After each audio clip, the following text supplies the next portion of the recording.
Hello folks, and welcome to an InkDependence.com brief video review and water drop test. Today we've got Franklin-Christoph's Noir at Bleu. This is the other one with the bottle whose label is a little bit too dark to read, I think. They need to throw a little white shadow behind there, but nonetheless this is the dark blue, the blue-black in the collection. Last time we had the dark blue-green. This one is definitely blue-black. Look at that guy. Very dark.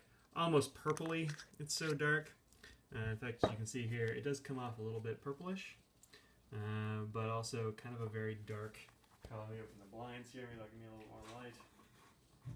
Yeah, a little bit, not bad. All right, so there you go. That's the that's it right there. Let me get this focus. There we go.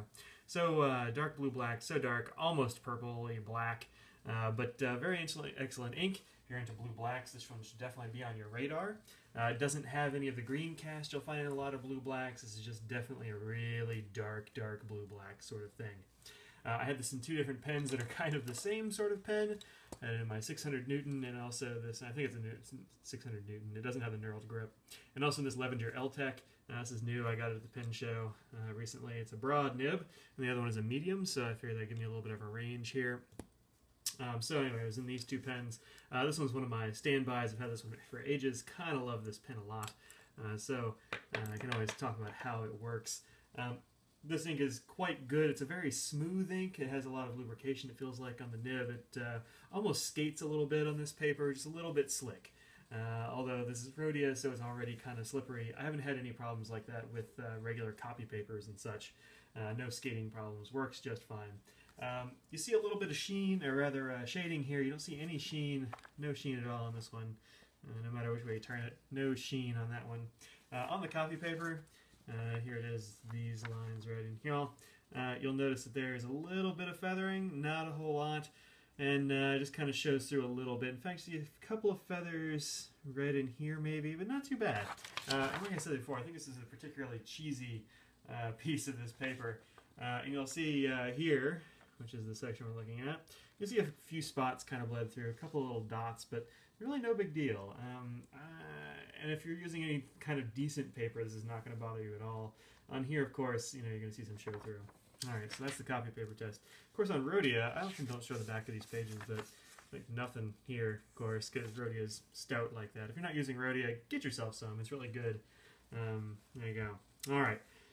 In the finer nibs, it is darker than it is in the larger nibs. I think just because it's more concentrated on the lines, but you still do see a little bit of shading here in this this bit. Let's zoom in just a little bit.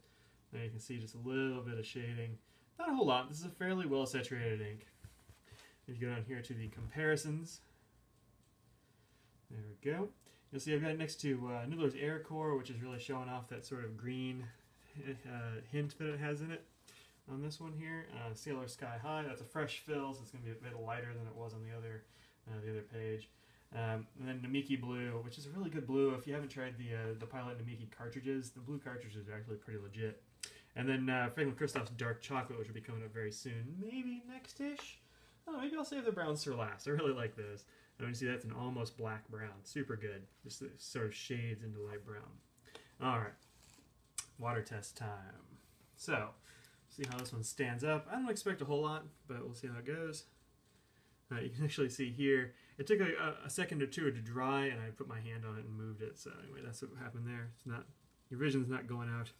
Just I got a little overzealous. All right. There you go. You can see the color swirling away. Not too bad up here in this T. Not bad at all, really. Down here, it looks like it's coming up a little bit better. I used the L-Tech to draw this grid, so it probably didn't put down as dense a line as it would have if I used the Rotring, but still, it's a good test. Blot that up there, and voila, you get almost a grid here. Actually, you get almost all test, I think, there. But yeah, a lot of it came up. What's left? Well, not a whole lot. Most of these areas right in here. Well, not very much at all. Up here where it said test, yeah, you can still read it sort of, but I don't know. Be careful with this one around water. This one is not water resistant, which is too bad. A lot of blue blacks tend to be a little bit water resistant. This one, not so much. So. All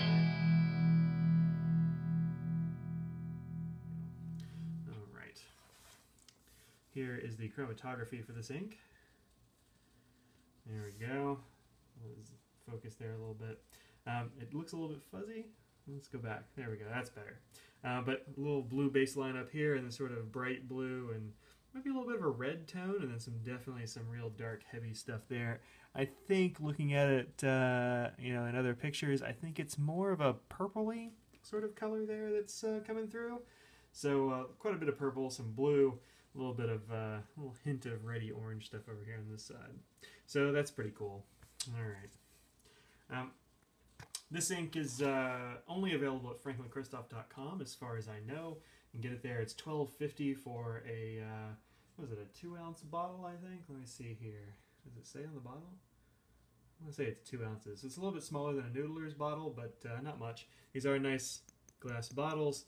The stuff is made elsewhere and then shipped to Franklin-Christoph where they bottle it. I don't know where it comes from, but good job on them. Oh, that's Midnight Emerald. Here's the blue. Same bottle though. Still has the same plastic thing in the cap. I'm not really sure exactly what that does, but I like it. So check those out. It does seem pretty, that's a good bottle. Good quality bottle. All right. So there you go. That's Franklin-Christoph Noir at Bleu. Go to the Franklin-Christoph online store to pick yourself up some of this stuff. And if you like what I'm doing here and want to help support Inkdependence, please go over to patreon.com/Inkdependence to find out how you can help support the blog. Every dollar helps, I promise. So thanks very much, folks. Peace out.